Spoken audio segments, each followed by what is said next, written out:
কলকাতা টিভির এই রিপোর্ট, যেখানে গুরুত্বপূর্ণ বিষয়গুলো তুলে ধরা হয়েছে। গতকাল মমতা বন্দ্যোপাধ্যায় বলেছেন 2026-এ আবার হাওয়াই চটি উঠবে নবান্নের 14 তলায়। সেটাকে সংখ্যাতেই জানিয়ে দিয়েছেন second in command Abhishek Bandyopadhyay. তিনি বলেছেন বিজেপি 50-এর নিচে পাবে। এবং খেয়াল করে দেখুন, এই কথাটা আমরা আমাদের এই অনুষ্ঠানে বেশ কয়েকবার বলেছি। হ্যাঁ, বিজেপি 50 কেন, তার অনেকটা তলাতেই থেকে যেতে পারে। এবং সেই তথ্য, সেই খবর বিজেপির ওপর মহলের কাছেও আছে বলেই তারাও প্রস্তুতি নিচ্ছেন। মানে মাধুকরীর আগে, রোজকার ভিক্ষেতে বের হওয়ার আগে বৈষ্ণবরা যেমন কপালে তিলক কেটে একটা সৌম্য, ভদ্র, সভ্য চেহারা নিয়ে বের হয়, সেরকমই বিজেপিও খানিক বদলানোর চেষ্টা করছে। অন্য সুর শোনা যাচ্ছে বিজেপির গলায়। 2024-এর পরে বেশ কিছুদিন কাঁথির খোকাবাবু চাই না আমাদের 33% মুসলমানের ভোট, ওসব থাকুক মমতা বেগমের জন্য, আমরা সনাতনীদের ভোট চাই। যেমন নিরেট প্রধানমন্ত্রী, তেমনি নিরেট এই টাচমি নট খোকাবাবু। এই সনাতনীদের বিরুদ্ধেই এই বাংলার দলিত মানুষের লড়াই, যে লড়াই থেকে জন্ম নিয়েছে বৈষ্ণব ধর্ম, চৈতন্যদেব, যে লড়াই থেকে জন্ম নিয়েছে মতুয়ারা, গুরুচাঁদ, হরিচাঁদ ঠাকুর, সেই সনাতন ব্রাহ্মণ্যবাদের কাঁধে ভর করে নাকি উনি বাংলার গদিতে বসবেন। কিন্তু খেয়াল করেছেন, ইদানিং সেসব কথা বলা বন্ধ। দিল্লির নির্দেশ এবং শক্তি চট্টোপাধ্যায় পড়া রাজ্য সভাপতি একই বৃন্তে দুটি কুসুমের কথাও বলছেন।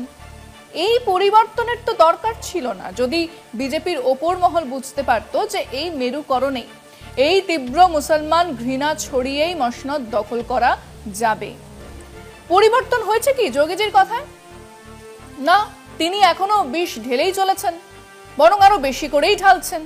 কারণ সেখানে সেই বিষ কাজ করছে, এখানে সেই বিষ কাজ করছে না বলেই বাংলা বিজেপিতে কিছু পরিবর্তন দেখা যাচ্ছে।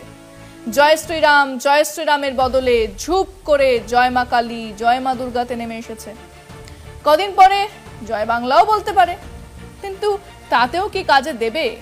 না, কাজ দেবে না। 50-এর নিচে নামবেই বিজেপি, সেটাই বিষয় আজকে। হ্যাঁ, 2026-এ বিজেপি 50টার কম আসন পাবে, কিন্তু কেন? আগামী বছরে রাজ্যের বিধানসভা ভোট, 294 আসনে বিধানসভায় বিজেপি কত আসন পাবে তা নিয়ে চর্চা।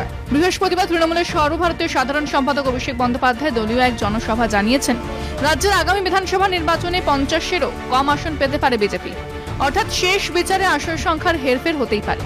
কিন্তু তৃণমূলের কাছে ভোটের বাজারে তাদের প্রধান প্রতিপক্ষ হলেও বিজেপি কোনো চ্যালেঞ্জ নয়। অভিষেকের বক্তব্যে তেমনই দাবি করা হয়েছে। অন্যভাবে বলা চলে, 2026 সালে ফের নবান্নে মুখ্যমন্ত্রী কুর্সিতে বসবেন মমতা বন্দ্যোপাধ্যায়। সে ব্যাপারে অভিষেকের প্রত্যয়ী প্রতিফলিত তার বিজেপির আসন প্রাপ্তি নিয়ে জনসমক্ষে এই ঘোষণায়। এক নাগারে 3 দফায় রাজ্য ক্ষমতায় মমতা সরকার, ফলে জনমানসে প্রতিষ্ঠান বিরোধিতার প্রবণতা থাকাটা স্বাভাবিক। সরকার তথা রাজ্যের শাসক দলকে তার মোকাবেলা করতে হয়, কিন্তু বাংলার ক্ষেত্রে চিত্রটা ভিন্ন। রাজ্য সরকার শাসক তৃণমূলের বিরুদ্ধে নানা অভিযোগ সত্ত্বেও মুখ্যমন্ত্রী মমতার জনপ্রিয়তায় এতটুকু ভাটার লক্ষণ নেই। উল্টো দিকে প্রধানমন্ত্রী নরেন্দ্র মোদী থেকে কেন্দ্রীয় স্বরাষ্ট্রমন্ত্রী অমিত শাহ এখন থেকেই বাংলায় এসে বিজেপির পালে হাওয়া দিতে শুরু করেছেন। কিন্তু গোষ্ঠী কন্দলে সদা ব্যস্ত বঙ্গ বিজেপির নেতারা, সাংগঠনিক শক্তিতে তৃণমূলের ধারে কাছে নেই বিজেপি। উগ্র হিন্দুত্ব নির্ভর বিভাজনের রাজনীতি আর কেন্দ্রের শাসন ক্ষমতার অপব্যবহারকে পুঁজি করে রাজ্যে ক্ষমতা দখল করতে চাইছে বিজেপি। বিজেপি 50টার কম আসন পাবে, তার প্রথম কারণ হলো টিনা। না, আমি কোনো নতুন কেচ্ছা কেলেঙ্কারির কথা বলছি না। টিনা হলো TINA, there is no alternative. হ্যাঁ, কোনো বিকল্পই নেই। কার? মমতা বন্দ্যোপাধ্যায়। একটা বিকল্প মুখ থাকাটা কি খুব জরুরি? না, একেবারেই নয়। অনেক সময় বিকল্প মুখ ছাড়াও ধসে পড়েছে সাম্রাজ্য। কিন্তু উঠতে, বসতে, খেতে, শুতে, ঘুমে, জাগরণে যদি আপনি মমতা বন্দ্যোপাধ্যায়কেই আক্রমণ করে থাকেন, তাহলে এই প্রশ্ন তো আসবেই যে বেশ তো ওনার জায়গাতে কে ভাই? শুভেন্দু অধিকারী, যার রাশি রাশি ভুরি ভুরি কথা ছড়িয়ে আছে অন্তর্জালে, ইন্টারনেটে, গুগলে, ইউটিউবে, সমাজ মাধ্যমে, যেখানে তিনি মমতার এই কাজগুলোকে সমর্থন করছেন, প্রশংসায় ভরিয়ে দিচ্ছেন। ছড়িয়ে আছে অসংখ্য তেমন কথাবার্তা যা শুনলে এবং কেউ অনুবাদ করে দিলে এখনো মোদিজি শান্তিকুঞ্জে ইডি সিবিআই পাঠাবেন না। তিনি কোনোদিনও বিকল্প মুখ হয়ে উঠতে পারবেন না তার শেকড়ের জন্য। সেই মুনির বরে বাঘ হওয়া ইঁদুরের মতোই তিনি তার জন্মদাগ মুছে ফেলতে পারছেন না। এর পরের নামগুলো মমতা বন্দ্যোপাধ্যায়ের কোড়ে আঙুলের সমান। তাহলে হবে কি? ওই যে 50-এর নিচে। দ্বিতীয় কারণ হলো সেই পুরনো কথাটা, রেখেছো বিজেপি করেই মাগো বাঙালি করনি। রুটি দিয়ে যারা আলু পোস্ত খায়, যাদের ক্যাডারদের কার্যকর্তা বলা হয়, প্রবীণকে বরিষ্ঠ বলা হয়, জেলাকে মন্ডল, আর মোদিজির প্রতিশ্রুতি না বলে যারা ঘোষণাপত্র বলে, তারা এই বাংলাতে কি করে রাজনীতি করবে? তাদের চোলায় চোলায় চোলাই থাকতেই পারে, জয়ের ভেরি বাজবে কি করে? যারা সনাতনের কথা বলে তারা এই বাংলার দলিতদের সমর্থন কি করে পাবে? 3 নম্বর কারণ হলো বঙ্গ বিজেপি এই মুহূর্তে নব্য ও আদি বিজেপি শিবিরে এমন ভাবে ভাগ হয়ে গেছে যা সারিয়ে দুই শিবিরকে এক মাঠে নামানো অসম্ভব। এক দল অন্য দলের যাবতীয় তথ্য দিচ্ছে তৃণমূলের বিভিন্ন নেতাকে। 4 নম্বর কারণ হলো মমতার মহিলা ভোট, যা লক্ষ্মীর ভান্ডার থেকে আসে, যা কন্যাশ্রী থেকে আসে, যা স্বাস্থ্য সাথী থেকে আসে, সেই রামবান সামলানোর দাওয়াই নেই বিজেপির কাছে। কারণ বিভিন্ন রাজ্যে তারাই মমতা সরকারের এই প্রকল্পগুলোকে টুকেছেন। 5 নম্বর কারণ হলো এখনো সিপিএম বা কংগ্রেসের কিছু ভোট থেকে যাওয়া। সেই 7, 8, 10% ভোটও যদি মেলডাউন করত, চলে যেত মমতা বিরোধী বিজেপির বাক্সে, তাহলে 1 সেকেন্ডে ছবি বদলে যেত। কিন্তু তা হচ্ছে না। আর সেটা যেন না হয় তার জন্য তৃণমূল নেত্রীর একটা চোখ সদা সতর্ক থাকে। কিছুদিন পর পর অন্তত সমাজ মাধ্যমে অন্তত ওই 5, 7, 8% ভোটারদের কাছে সিপিএমকে রেলেভেন্ট করে রাখা হয়। ওনারা নবান্ন অভিযান করেন, মীনাক্ষী সৃজনরা রাস্তায় নামেন, কমেছে, ওনাদের ভোটই গেছে বিজেপির বাক্সে।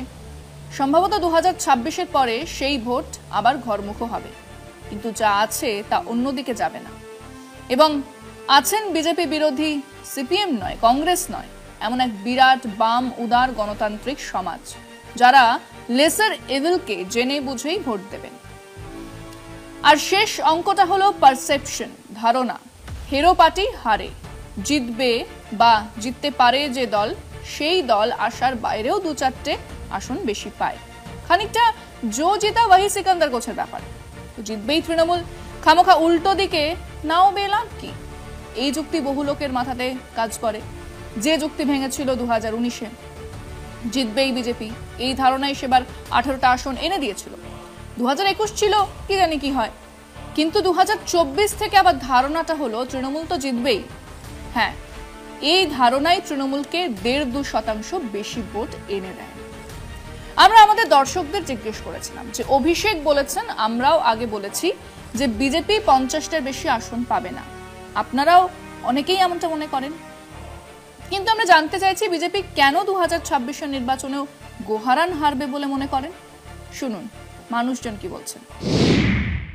আসন সংখ্যা যে কমবে এটা আমরাও সেটাই অনুমান করছি, কারণ 21 সালে যেটা হয়েছিল সেখানে আমাদের কংগ্রেস এবং সিপিএমে বেশ কিছু ভোট কিন্তু বিজেপিকে দিয়েছিল, কিন্তু এখন তারা মর্মে মর্মে বুঝতে পেরেছে যে বিজেপির সাথে থাকা যাবে না। বাঙালির বিরুদ্ধে বলবো, আবার বাঙালি ভোট দেবে, বাঙালি কি বোকা নাকি?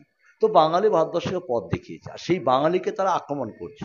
তো খুব স্বাভাবিক আমার যে আইডিয়া 30-30 মধ্যে দাঁড়াবে, এর বেশি হতে পারে। বিভাজন নীতি, বাঙালিদের উপর অত্যাচার, বাঙালি খেয়ে দাও, বাঙালি বাংলাদেশ, যারাই বাঙালি তারাই বাংলাদেশ, এই পরিস্থিতিতে কিন্তু বিজেপি আর আমাদের ওয়েস্ট বেঙ্গলে ভোট পাবে না। মুখ্যমন্ত্রী আমাদের যা করেছে, মহিলাদের জন্য কত কিছু প্রকল্প বের করেছে, সেই জন্যই বিজেপি হারবে, কিছু করে না বলেই। ভালো রেজাল্ট করতে পারবে না, টিএমসি ভালো রেজাল্ট করবে। কেন্দ্রীয় সরকারের জনবিরোধী যে নীতি, তার ফলে জনসাধারণের যে কষ্ট, সেটার জন্যই মানুষ আর এই বিজেপি নামক দলটিকে চাইছে না। মতুয়া সম্প্রদায়ের 2 ভাই গেছিলেন কাজে রানাঘাট মাঠপাড়ায়, তাদেরকে আটকে রাখা হয়েছে কেন? তারা তো বলছে আমরা বিজেপিকে ভোট দিয়েছিলাম। তাহলে মনে হয় এরপরে আপনার বিজেপি ভোটে জিতবে? বাংলা নিয়ে বাঙালিকে অপমান করা, হিন্দু মুসলমানকে বিভেদ সৃষ্টি তৈরি করছে এই শুভেন্দু অধিকারী। সুতরাং বাংলার মানুষ এটা মেনে নেবে না। দিদি লক্ষ্মী ভান্ডার দিচ্ছে, তাই আমাদের একটু ভালো অবস্থা হবে, চলতে পারছি আমরা একটু। বলতে পারবো না, বিজেপি মানে কন্টেস্ট হইতে পারে, বাংলা ভাষা কথা বললেই তুমি বাংলাদেশি, এটা একটা অদ্ভুত, মানে তার অস্তিত্ব বিপন্ন হয়ে যাচ্ছে। একটা মানুষের যখন সংস্কৃতি, তার ভাষা বিপন্ন হয়, তখন সে কিন্তু সেই পার্টিকে আর তাদের নিজেদের পার্টি বলে মনে করে না। বাংলায় যেভাবে বিজেপি ধর্ম নিয়ে অরাজকতা চালাচ্ছে। তো আমাদের যা দেখা মনে হচ্ছে বিজেপি আগামী বিধানসভা নির্বাচনে 2026-এ 30-এর উপরে যেতে পারবে না। বিভাজনের সৃষ্টি করছে, এ মানুষ মেনে নিতে পারছে না, সাধারণ মানুষ এরা মেনে নিতে পারছে না, যার ফলে বিজেপি যতই লাভ হোক না কেন, শুভেন্দুবাবু যতই চাচাস না কেন, আমাদের পশ্চিমবাংলায় 50টার উপরে যাবে না। ওদের শুভেন্দু রাজনীতি করছে, কেউ কিছু এলে ও খালি এই দিলীপ ঘোষ যদি একটু মমতার কাছে গেছে ও সৌজন্যমূলক সাক্ষাৎকার তাতেও নিয়ে ও রাজনীতি করছে।